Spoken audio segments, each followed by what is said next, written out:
தென்னிந்திய திரையுலக super star எல்லிசை மன்னன் என்று பெயர் பெற்ற மறைந்த திரைப்பட நடிகர், தென்னிந்தியாவுடைய முதல் சூப்பர் ஸ்டார் என்று பெயர் பெற்ற எம்.கே. தியாகராஜ பாபு என்று சொல்லப்படுகின்ற எம்கேடி என்று அழைக்கப்படுகின்ற எம்.கே. தியாகராஜ பாபுடைய மணிமண்டபத்தை சட்டமன்றத்தில் அறிவித்து அவருக்கு முழு உருவ வெங்கல சிலை நிறுவி மணிமண்டபத்தை அமைத்துக் கொடுத்தவர் எங்களது அண்ணா திராவிட முன்னேற்ற கழக கழக பொதுச் செயலாளர் எடப்பாடியார். அவர்தான் இன்றைக்கு முதல் முறையாக இயக்கத்தின் சார்பாக, அனைத்து அண்ணா திராவிட முன்னேற்ற சார்பாக மறைந்த தென்னிசை சூப்பர் ஸ்டார் எம்கேடி அவர்களுக்கு கட்சியின் சார்பாக அங்கீகாரம் கொடுக்கின்ற வகையிலே, விஸ்வரூப சமுதாயத்துக்கு அங்கீகாரம் கொடுக்கின்ற வகையிலே 10 அதிமுக மூத்த நிர்வாகிகளை அனுப்பி அவருடைய திருவுருவச் சிலைக்கு மாலை அணிவித்து மரியாதை செய்ய அறிவிப்பு வெளியிட்டிருக்கின்றார். எடப்பாடியாருடைய ஆணை ஏற்று அவர் சார்பாக நாங்கள் 10க்கும் மேற்பட்ட கட்சியுடைய முக்கிய நிர்வாகிகளும், அண்ணா திராவிட முன்னேற்ற தொண்டர்களும், விஸ்வரூப சமுதாயத்தை சேர்ந்த நிர்வாகிகளும் இன்றைக்கு எம்கேடியினுடைய சிலைக்கு மாலை அணிவித்திருக்கின்றோம். பிற்படுத்தப்பட்ட வகுப்பைச் சேர்ந்தவர்களுக்கும், சிறுபான்மை சமுதாயத்தைச் சேர்ந்தவர்களுக்கும், பெரும்பான்மை சமுதாய மக்களுக்கும், உண்மையாக தேசப்பட்டு உள்ள தலைவர்களுக்கும் மணிமண்டபங்கள் அமைத்து அவர்கள் பிறந்தநாள் விழாவிலே கௌரவிக்கின்ற நிகழ்ச்சியை தொடர்ந்து செய்து கொண்டிருக்கின்ற அரசு அம்மாவுடைய அரசு, எடப்பாடியார் அரசு என்பதை இன்றைக்கு நிரூபிக்கின்ற வகையிலே எடப்பாடியார் அவர்கள் அவருக்கு பெருமை சேர்க்கின்ற விதமாக எங்களை அனுப்பி வைத்திருக்கின்றார். எம்கேடியினுடைய புகழ் ஓங்குகிறது என்று சொல்லி நன்றியோடு விடைபெறுகின்றோம். நன்றி, வணக்கம். மண்டப பராமரிப்பு எல்லாம்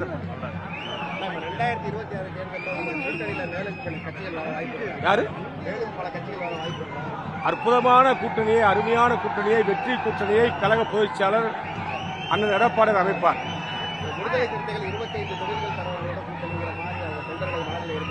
அதிமுக வெற்றி வரக்கூடிய அளவுக்கு வலுவான கூட்டணியை எங்களுடைய பொதுச் செயலாளர்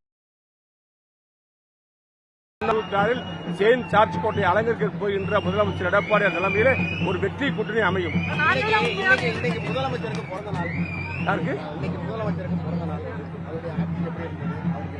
அவர் பிறந்த நாள் நன்றாக இருக்கட்டும். அவர் ஆட்சியை பொறுத்தப்பட்டில் வேதனைப்படக்கூடிய நிகழ்வாக தான் நடந்து கொண்டிருக்கிறது. நேற்றைய தினம் சீமான் விஷயத்தில் நடந்து கொண்ட நிகழ்ச்சி, அவருடைய வீட்டு காவலாளி ஒரு மிலிட்டரி மேன், எல்லை பாதுகாப்புப்படை வீரரை காவல்துறை செய்த ஒரு கைது நடவடிக்கையெல்லாம் பார்க்கின்ற பொழுது சர்வாதிகாரத்தனமான ஒரு ஆட்சியாகத்தான் இந்த ஆட்சியை மக்கள் பார்க்கின்றார்கள். இது கண்டிக்கத்தக்கது.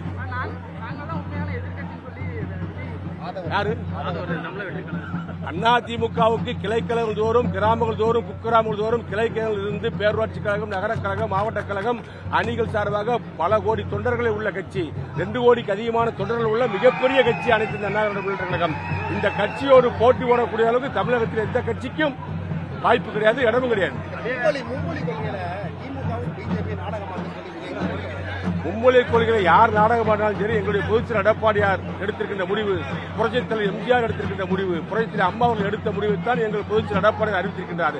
இருமொழி கொள்கை தான் தொடரும். அதற்குத்தான் அதிமுக ஆதரவு கொடுக்கும். 3வது மொழியை விருப்பப்பட்டவர்கள் படிக்கலாம், அதை திணிக்கக்கூடாது என்ற அறிவிப்பை எங்களுடைய பொதுச்செயலாளர் சொல்லியிருக்கிறார். இதுதான் கட்சியினுடைய நிகழ்வு, கட்சியினுடைய முடிவு.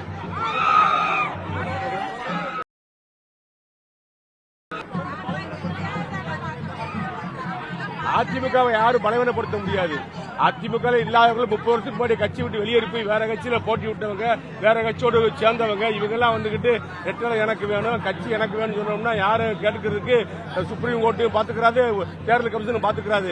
அது அதிமுக தொடர்ந்து பாத்துக்கிற மாட்டாங்க, பாத்துட்டு இருக்க மாட்டாங்க. அவர்களுக்கெல்லாம் கட்சியில தொடர்பே இல்லாதவங்க, கட்சி விட்டு வெளியேறி வேற கட்சியில் நின்னாச்சு. ஆகவே கட்சியில சேரணும்னு சொன்னா எடப்பாடியார் பொதுச் செயலாளரத்தில் கடிதம் கொடுத்து அவர் விருப்பப்பட்டால் சேர்ப்பார்கள். இதுதான் கட்சியினுடைய நடைமுறையை ஒழிய இன்றைக்கு அதிமுக தலைவர் எம்ஜிஆருக்கு பின்னாடி, புரட்சித் தலைவர் அம்மாவுக்கு பின்னாடி எடப்பாடியுடைய பொறுப்பேறலை பத்திரமாக பாதுகாக்கப்பட்டிருக்கின்றது. அவர் சொல்வதுதான் அதிமுக வேதவாக்கு. அது பற்றி எடப்பாடியார் முடிவெடுப்பார். தேர்தல் வருகின்ற நேரத்தில் அற்புதமான கூட்டணி அமைப்பார். தமிழ்நாட்டு மக்களுக்கும் தமிழ்நாட்டுக்கும் தேவையான ஒரு நல்ல கூட்டணி அமைப்பார். இன்றைக்கு இந்தியாவிலேயே மத்திய அரசை சார்ந்து ஒரு கட்சி இருக்கும், இல்ல மாநில அரசை சார்ந்து ஒரு கட்சி இருக்கும். 2 ஆளுங்கட்சி எதிர்த்து கட்சியை நடத்துகின்ற ஒரே திறமை உள்ள எதிர்க்கட்சி தலைவராக இருக்கக்கூடியவர் எங்களுடைய பொதுச்செயலாளர் அனைத்து இந்திய அண்ணா திராவிட முன்னேற்ற பொதுச்செயலாளர் எடப்பாடியார் தான். ஆகவே எங்களுக்கு எந்த கூட்டணி வலுவாக இருக்கும், யாரை நாட்டு மக்கள் ஏற்றுக்கொள்வார்கள், சிறுபான்மை மக்கள், பெரும்பான்மை மக்கள், பொதுமக்கள் ஏற்றுக்கொள்வார்கள், யாரால் நமக்கு நன்மை கிடைக்கும் என்பதை உறுதிப்படுத்தி அந்த கூட்டணியை வெற்றி கூட்டணியாக அமைப்பார் எடப்பாடியார். நன்றி, வணக்கம். யாரு